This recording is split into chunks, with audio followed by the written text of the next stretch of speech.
Salam, hər vaxtınız xeyir. Xoş gördük hər birinizi əziz müdavinlər, MİQ və sertifikasiyaya hazırlaşan müəllimlər.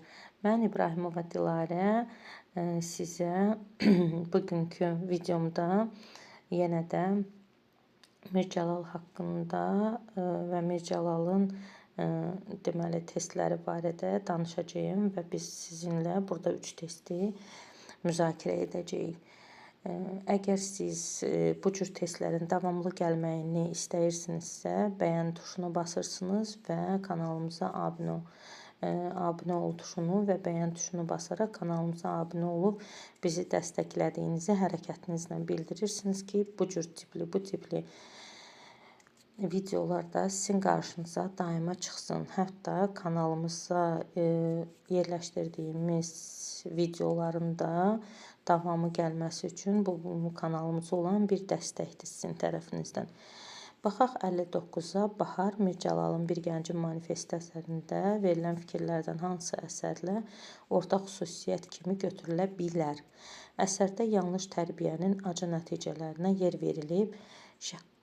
Şəxsi mənafeyini düşünmək bu obrazı digərlərindən fərqləndirən önəmli məqamlardan biri idi.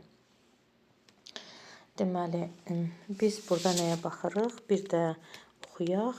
Deməli, əsərdə yanlış tərbiyənin acı nəticəsinə yer verilib. Yanlış tərbiyənin acı nəticəsini biz harada görəcəyik? Biz, deməli, görəcəyik Nurəddində. Yanlış tərbiyənin acı nəticəsi Nurəddində öz əksini tapır və sonda dar ağacına qədər gətirib çıxarır. Sonra şəxsi mənafeyini düşünmək və bu obrazı digərlərindən fərqləndirən önəmli məqamlardan biri sayılır. Şəxsi mənafeyini düşünmək burada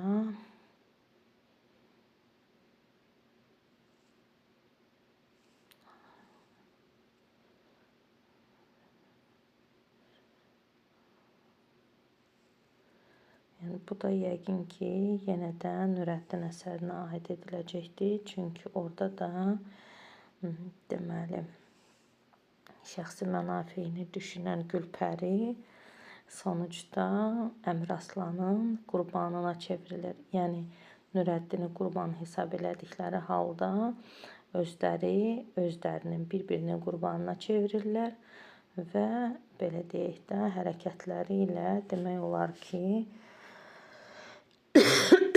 özlərini məhv edirlər. Gəldik 60-cı suala. Bahar Mircəlal Bir Gəncin Manifesti əsərinə əsasən hadisələrin ardıcıllığını müəyyən edin. Deməli, Bahar yorğun döşəyini çölə atılması, Bahar Məşədi Abbasın yanında işə başlaması.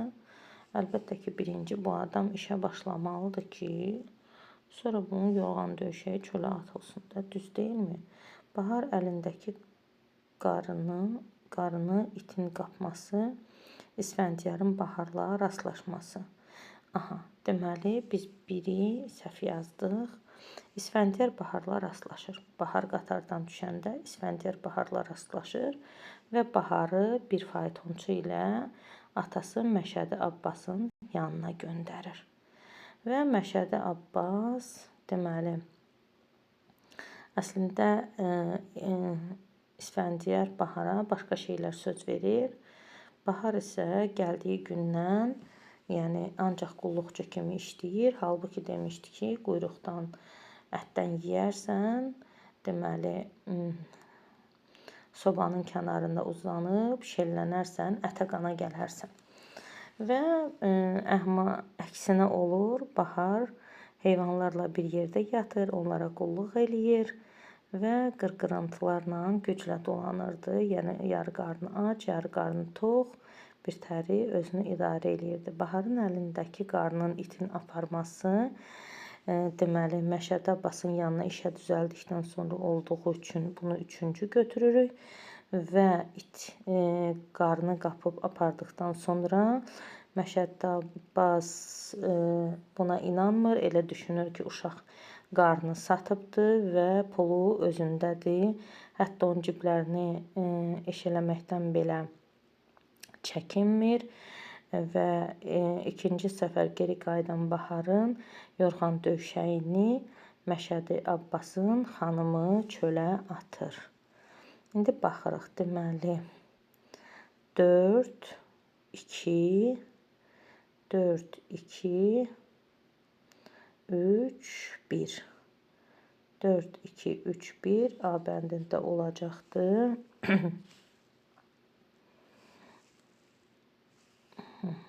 Gəlin A bəndini də işarə eləyək. Gəldik 61-ci suala. Deməli, Bahar Mircəlalov Bir Gəncin Manifesti əsəri də belə bir məqama rast gəlinmir. Rast gəlinmir, yəni yoxdur. Yanlış olana baxacağıq. Deməli, Məşədi Abbas bütün xırda ev və həyat işlərini Bahara götürürdü. Bəli, bütün xırda işləri Bahara gördürürdü. Hətta iri işləri də gördürməkdən belə çəkinmirdi. Yəni körpə cılız bir uşağa hər işi gördürürdü. Bu doğrudur. Amma bizə gəlinmir fikri önəmli olduğu üçün buna bir X qoyuruq. Məşədi Abbas Baharın qarın sata bilmədiyi üçün evdən qovmuşdu. Xeyr, qarnı sata bilmədiyi deyil. Düşünür ki, qarnı satıb pulu gizlətdiyi üçün evdən qovmuşdu. Ona görə də bu yanlış olduğu üçün biz də yanlışı istədiyimiz üçün hələlik B bəndini götürürük. Amma digər bəndlərə də baxaq, bəlkə yanlış düşünə bilərik. Deməli, Baharın söylədiklərinə Məşədinin nə özü, nə də oğlu inanır. Bəli, Baharın söylədiklərinə demək olar ki, Məşədinin nə özü, nə oğlu, nə ailəsi inanır. Bu doğru olduğu üçün biz buna X qoyuruq. Bizə yanlışlar lazım idi. D. Bahar şəhərdə qardaşını tapmaq ümidi ilə yaşayır. Bəli, Bahar şəhərə gəlməsinin də elə məqsədi, elə şəhərdə qalmasının da məqsədi qardaşını tapmaq idi.